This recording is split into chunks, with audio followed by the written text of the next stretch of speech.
حضور وہ پہلی آیت کے حوالے سے ہی میرا سوال ہے دوسرا کہ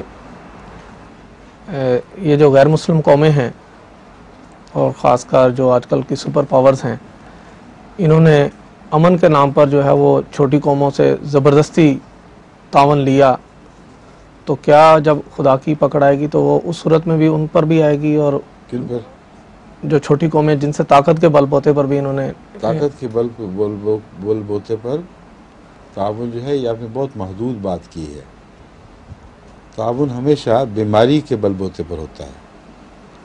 جب قومیں بیمار ہوں، ان میں جو بد اخلاق اور بد کردار لوگ ہیں وہ تعاون کیا کرتے ہیں، اور وہ تعاون کی والی آیت کا دوسرا حصہ چھوڑ دیتے ہیں، اسے پش ڈال دیتے ہیں وَلَا تَعَاوَنُوا عَلَى الْإِثْمِ وَالْعُدْوَانِ.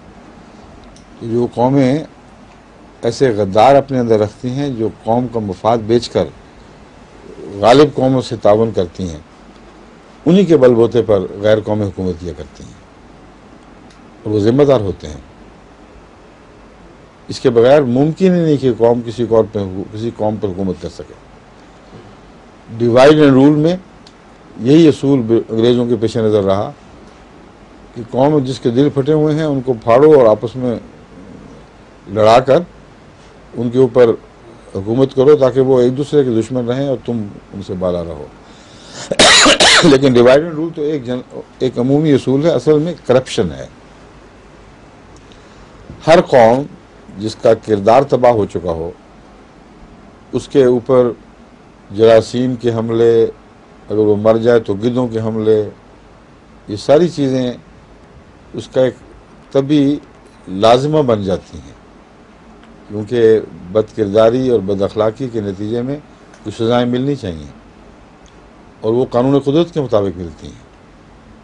اس لیے بیمار قوموں پر دوسرے حکمران ہوا کرتے ہیں، اور جو مر جائیں ان کے اوپر آگے پھر گدھیں بیٹھ جاتی ہیں، گوشت پوشت سب کچھ کھا جاتے ہیں. تو اس میں وہ دونوں ذمہ دار ہیں. یہ نہیں کہہ سکتے کہ جبرن ہوا ہے، جبرن کوئی کچھ نہیں ہو سکتا.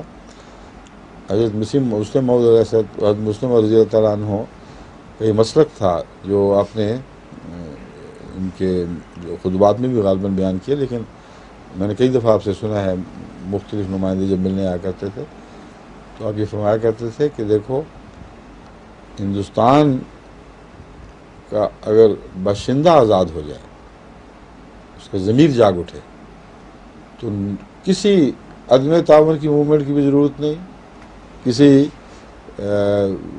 بزور طاقت حکومت چھیننے کی بھی ضرورت نہیں ہے.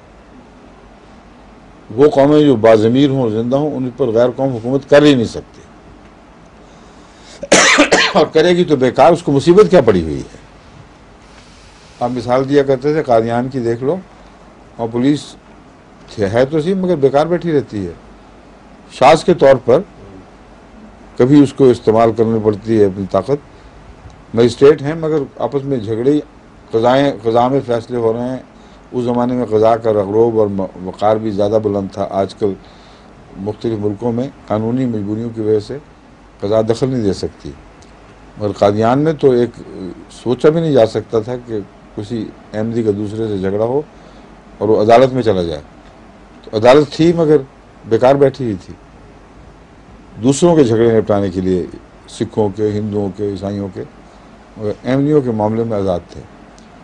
حضرت مسلم موعود نے فرمایا سادگی اختیار کرو، کپڑے سادہ کر دو، زیور نہ زیادہ بناؤ، یہ نہ کھاؤ وہ نہ کھاؤ.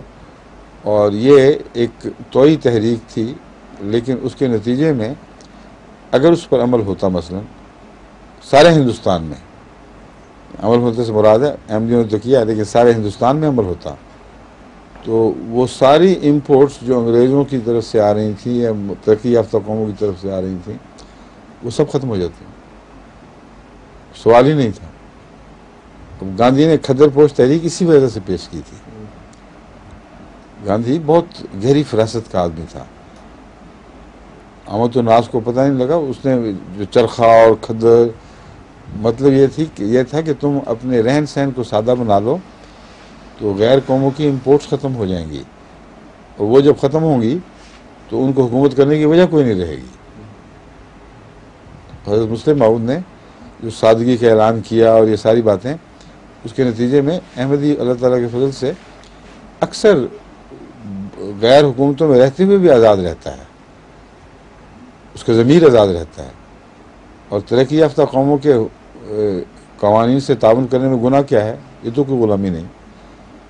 غلامی دل کی بیماری سے پیدا ہوتی ہے.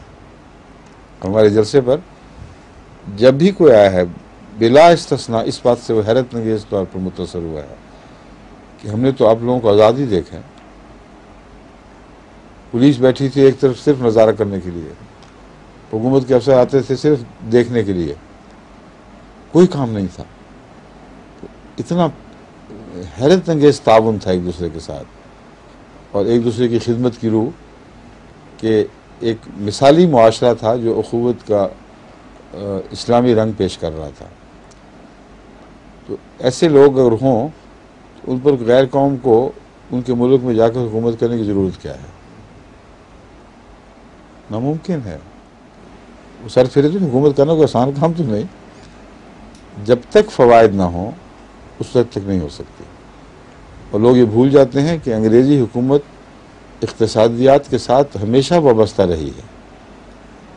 یہ جو ایسٹ انڈیا کمپنی اور فلاں کمپنیاں یہ تجارتی مفادات کے لیے گئے تھے، اور تجارتی مفادات کے تحفظ کے لیے ان کو مونوپلائز کرنے کے لیے، تاکہ غیر قومیں جو یورپ کی ہی تھیں وہ بھی دخل دے کر اس سے حصہ بخرانا شروع کر دیں.